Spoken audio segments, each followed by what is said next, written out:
आणि अचानक ना माझ्यासमोर एक माणूस उभा राहिला, त्याची मुंडीच नाही आणि ती पण मनाने खचली होती का, पाय सगळे गेले तिचे कामाचं. तर मी घरी झोपलो तर असे घरातून बाहेरून आवाज आला, आणि कुत्रे बरोबर हॉल. एक दिवशी ती मला बोलले की दर्शन म्हणलं ना पैजणीचा आवाज येतोय, तो आवाज मी पण ऐकला. अचानक या तोंडातून नाकातून असे रक्ताचे गोळे पडायला लागले बाहेर आणि तिचे पाय असे सुचले. ती बोलते मी मेली नाही, मला लोक जाळत आहेत, मला जाऊ नका, मी मेली नाही, मी जिवंत आहे.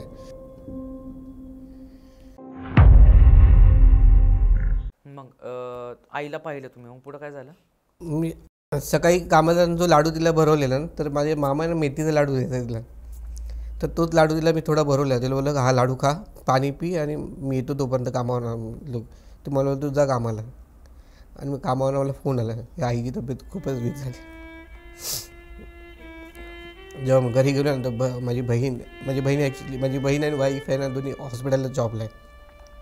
ती नस शोधत आहेत, तिची नसच भेटत नाही. अरे बापरे. पायार लावला तिला तर ते तिकडे गेले.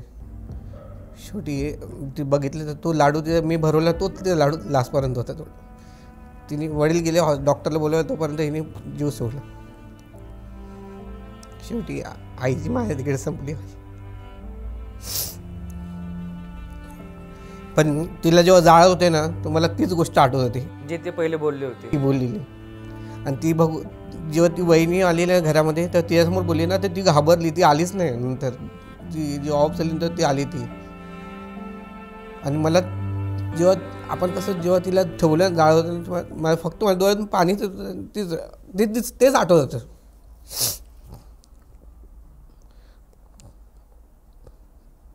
मी आईला बोललो की मी तुला काय वाचवू शकलो नाही, पण खूप केलं आम्ही.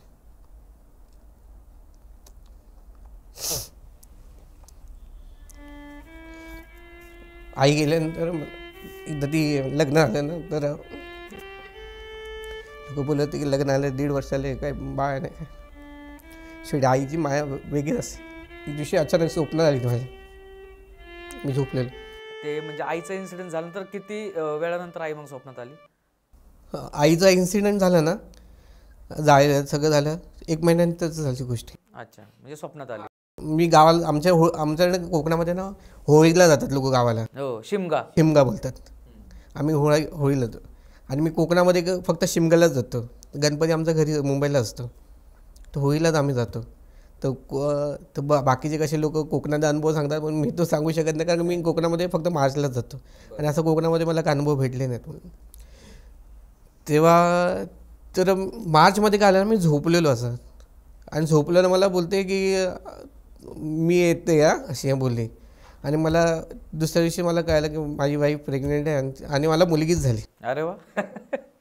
म्हणजे ती जशी बोलली ना तसंच व्हायला लागलं. मग मी बोललं आई कुठच्या त्याच वर्षी 2017मध्ये ऑफ झाली, जानेवारीमध्ये, आणि मार्चमध्ये माझी वाईफ, आणि नोव्हेंबरला ती म्हणजे मुलीला जन्माला. पण त्या एकाच वर्षात सगळं झालं. हां. मग तिला सगळं माझी बहिणी त्या आईच्या रूपानेच बघायला, आणि तिचं आईचं फेस ना सेम मिळतं. हो का? हो, एकदम मिळतं. माझ्याकडे फोटो तो तुम्हाला पाठवून देतो माझा आईचा आणि तिचा, मी तुम्हाला पाठवतो, तुम्ही दाखवू शकता. माझा आईचा आणि माझ्या मुलीचा चेहरा एकदम सेम दिसतो. आपण बोलतो की पुनर्जन्म, मी पण पुनर्जन्मावर विश्वास नाही ठेवत, पण माणसाची जेव्हा इच्छा अपुरी जाते ना, तर ती मला बोलायची की मी तुझ्या पोटी जन्माला आहे ना म्हणून. तर तिने ना तिने काय केलं की ती आली जन्माला, सगळ्या गोष्टी, आणि सगळं व्यवस्थित चालू झालं. म्हणजे पहिली जी रुटीन जे संपलं ना, ते परत रुटीन झालं. मग नंतर काय आलं, म्हणजे आमच्या घरामध्ये आता 3-4 महिन्या अगोदर असे प्रॉब्लेम परत व्हायला लागले, भांडणं वाईफची भांडणं, माझ्या वडिलांच्या इन्व्हॉर्मेंट परत खराब व्हायला लागलं असं. आणि मला काय ना थोडंच, आता लोक बोलतात सेन्स येतो, आपल्याला माहिती पडते या जागामध्ये, पण जो लोक ज्या गोष्टी अध्यात्मामध्ये असतात ना, जे लोक अध्यात्मामध्ये असतात त्या गोष्टीमध्ये ना, तर त्यांना थोडीशी जाणीव असते सेन्स नाही बोलू शकत. सेन्स म्हणजे कसं असं निगेटिव्ह इम्पॅक्ट असतो. आपण जेव्हा कोणत्या घरामध्ये गेलो तर नॉर्मल माणसाला माहिती पडतं, हा म्हणजे एक निगेटिव्ह आणि पॉझिटिव्ह वाईब लगेच येते. वाईब येते. हे कळते की हा म्हणजे कुठल्या घरात प्रवेश केला की वाटतं की हाय प्रसन्न घर आहे, आणि एखाद्या घर गेले की वाटतं ना थोडंसं काहीतरी वेगळंच वाटते, काहीतरी डिप्रेस्ड. हा कसं चॅनलमध्ये तुमच्या सांगतात ना की ह्याला बोलतात की निगेटिव्ह मला पटकन सेन्स होतात, हे सगळ्यांना कळतं. हो. पण ते कसं असं बोलतं आपलं आत्मा परमात्मा, आपलं मन जेव्हा स्थिर असतं ना तर ती वेव आपल्याला पटकन कळते. आणि थोडं तीच गोष्ट आहे ना, मला ना अशी इम्पॅक्ट व्हायला लागली की ना घरामध्ये भांडणं अवश्य होतं तर काहीतरी कारण असणार. आता एवढापासून मी सहन करत आलो आहे तर बोललो काहीतरी असणार. बोललो परिस्थिती सुधारली. म्हणजे जी गोष्ट आईने होती ना ती आई गेल्यानंतर मग कसं असं शेवटी आईचं दुःखच वेगळं असतं. जे मला 4 फोन यायचे दिवसाला ते फोनच बंद झाले. अजून पण फोनचा वाट बघतो कधीतरी करेल ती.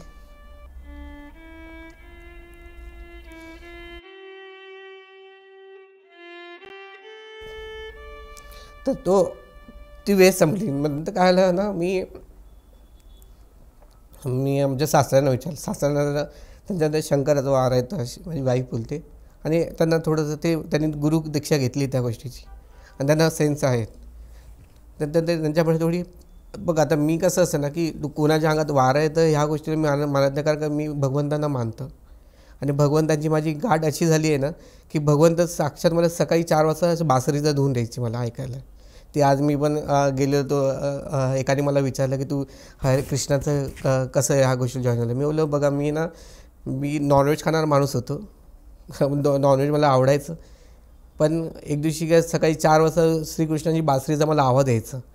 तर ती बासरी मला वाटायचं माझ्या मोबाईलवर यूट्यूब चालू आहे काय किंवा कुठे कोणाची रिंगटोन आहे, पण कोण दिसायचं नाही. 2दा झालं. पण त्या बासरी धुवूनमध्ये मी जीवमध्ये गेलो आणि माझी वाईफ आहे ना ती भक्तिवेदांमध्येच कामाला आहे. हरिराम हरे कृष्ण हॉस्पिटललाच कामाला आहे मीरा रोडला. तर ते त्यांच्या संगतीमध्ये राहून मला त्या आता काय रोल झाला की आता जे आईचा रोल आहे तिकडे संपला. आता माझ्या भगवंताचा रोल चालू झाला. भगवंतानी मला ती गोष्ट सांगितली ना, भगवंतानी भगवद्गीता सांगितली ना की नयनं चन्नती शस्त्रानी न चन्नते मारता न चले कले द्यापो न शोषती मारता.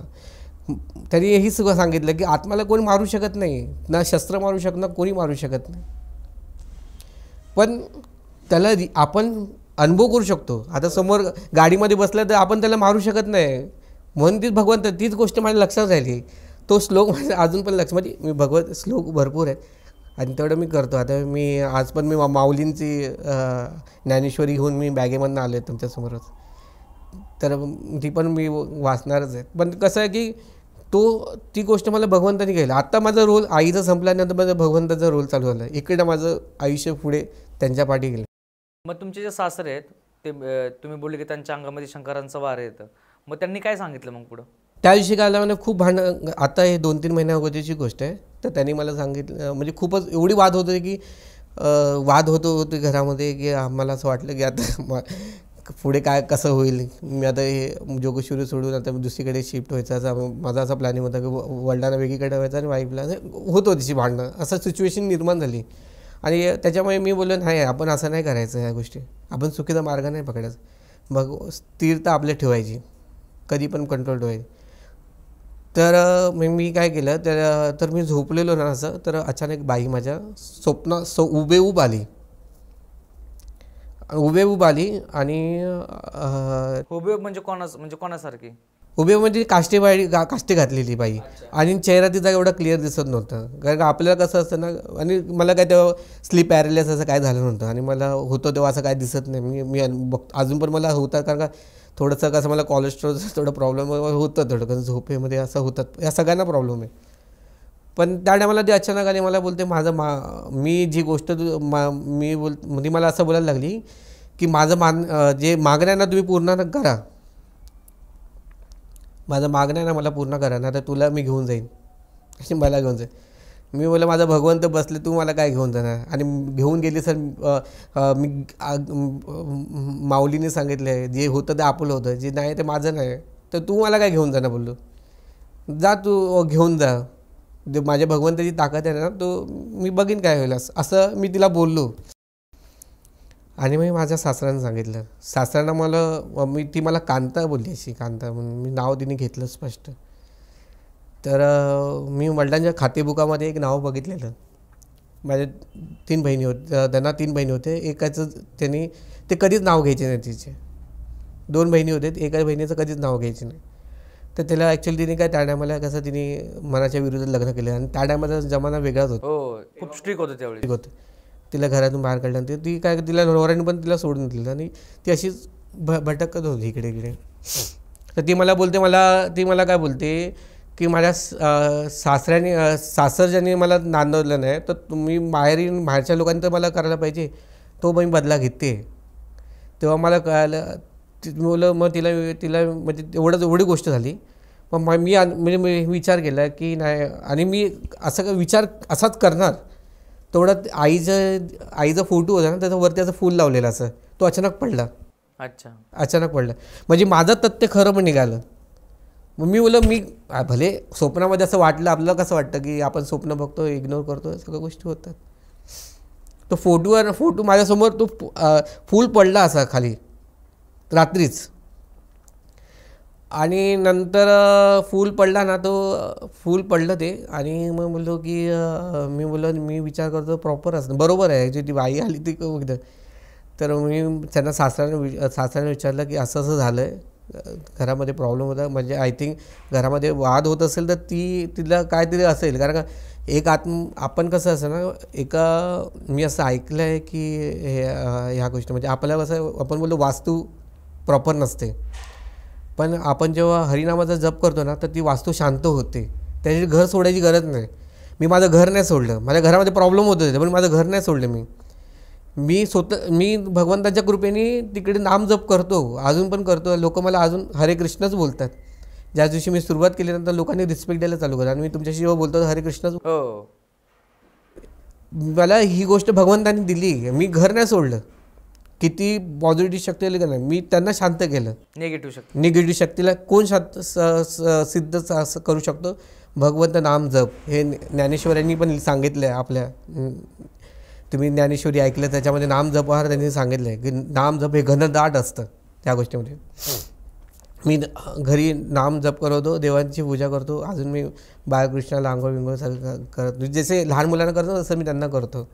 आणि मी त्यांच्यामध्ये आता तेच माझी आई आहे, तेच माझी वडील आहे, तेच तारणहार आहेत सगळ्या गोष्टी. आईने आपलं काम केलं, आता माझं भगवंतच माझ्यासाठी सबकुछ आहे. मग पुढं काय झालं? मग ती अचानक माझ्यासमोर आली. ती बोलली माझं मागणं पूर्ण द्या. मग मी सासऱ्याने विचारलं की जे आहे ते खरं आहे का? तर सासरा एक दिवशी बोलला थांब मी घरी येतो म्हणून. आणि मग बोललो सासऱ्यानं वडिलांना विचारलं. असे वडील बसलेले, सासरे असे होते, मी असं बसलेलो, वाईफ किचनमध्ये होती. मी त्यांना बोललो की बापा बघा, जे झाले ती सिच्युएशन झाली, तुम्ही लपू नका इकडे तिकडे. ते सांगायचे नका का कोणाला. आपला बोलता ना की आपण भले सासरे असू दे किंवा वाईफ असेल, त्यांच्यासमोर आपली परिस्थिती मांडत नाही ते लोक. का इज्जत जाईल, इज्जतीसाठी सगळ्या गोष्टी करतात. तर ते मांडत होतं. शेवटी त्यांनी ॲक्सेप्ट केलं की ती बाहेर भटकत होती आणि ती काही लास्टला तिला असे काहीतरी व्यसन लागले थोडेफार. तेव्हा त्यांच्या अंगात आलं, अचानक त्यांच्या अंगात आलं. माझ्यासमोरचीच गोष्ट ही.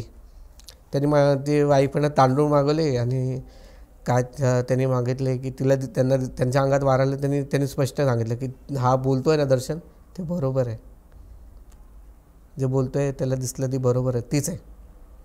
तर तिचं मागणं जे सांगितलं, ती मला बोलते की साडी आणि हे ते बोलतात ना, त्याऐवजी मानपान ती मागवते. म्हणजे माहेरचं मानपान ती मागवत. तर त्यांनी वाईफनं त्या दिवशी मानपान आणलं. आणि मग भटांना फोन केला मी. भटांना सांगितलं की तुम्ही एक काम करा, तो यत्न करा जो दुर्गाष्टमी, कारण का दुर्गा ही सगळ्यात श्रेष्ठ आहे ह्याच्यामध्ये. तर तेव्हा आम्ही अष्टकम तो मंत्र सगळ्या गोष्टी ते होऊन केलं घरामध्ये. एक दिवस पूर्ण तुला ठेवला दुसऱ्याशी, तो होऊन गेला पूर्ण. तर त्याच्यानंतर मग मी काय केलं, ते तिचं जे मागणं होतं ते मी जाऊन समुद्रामध्ये विसर्जन केलं. मी तिकडे जाऊन तर वर्सोवाला वर्सोवा जू एकच आहे. मग ॲक्च्युली वर्सोवाला मी केलं तिकडे जाऊन आणि तिकडे विसर्जन केलं आणि मी घरी आलो. आणि घरी आलो तर मी बोललो आता सगळ्या गोष्टी आल्या. पण आता माझा प्रॉब्लेम असा आहे की नाही, मला आता निगेटिव्ह वाईफ ना पटकन कळून येतात. मी वाईफला असं सांगतो की मला या क्षेत्रात म्हणजे मला ते अंगाविंगामध्ये या गोष्टीमध्ये इंटरेस्ट नाही, कारण भगवंतच माझ्यासाठी सगळ्या गोष्टी. आता आज सध्या आईची जागा तो चालवतोय. मी मला आता पण मी पुण्याला आलो तर मला मी तुम्हाला पहिलं सांगितलं, मी पुण्याला पहिल्यांदा आलो आहे. मी एकदाच गेलो होतो, गाडीने गेलो होतो एकाच्या शिवाजीनगरला. ते गाडीमध्ये काय एवढं कळत नाही, पण आता पण मी सगळ्यांना विचारत आलो. म्हणजे कुठे ना कुठे भगवंत आपला साथ देतोय ना ह्या सगळ्या गोष्टीमध्ये, आपल्याला मार्गदर्शन. मग त्याच्यानंतर काय त्रास वगैरे परत झाला का काय, तो जो होता त्रास किंवा तुमच्या घरात जे भांडण होतं? प्रॉब्लेम काय नाही बघा, थोडे ते इश्यू असतातच घरात, ते तर नॉर्मली असतं. नॉर्मल भांडणं असे थोडे इकडे तिकडे, ह्याचा पडलं नाही त्याचा पडलं नाही, या सगळ्या गोष्टी होतातच. पण त्यानंतर थोडं घर हा शांत झाले, म्हणजे निगेटिव्ह वाईफ जेवढं होतं ते कमी झाले. पण मला ही गोष्ट वाईट वाटतं की जर ह्या कारणामध्ये जर ही त्यांची वडील असेल आणि असं आईला ह्याचा गोष्टी त्रास झाला तर त्या टायमाला मला कळालं असतं अगोदरच. हा, तर आई वाचली असती, तर आई वाचली असते. पण काय बोलतात ना की आपण सगळे काळाच्या अधीन आहेत. ज्या गोष्टी ठरलेल्या आहेत त्या गोष्टी ज्या त्या वेळेत ते होतातच. आपण कितीही प्रयत्न करा, त्या सगळ्या गोष्टी काळाच्याच. आता त्यांचं आयुष्य पण तेवढ्यापर्यंतच असेल, आईंचं तुमच्या.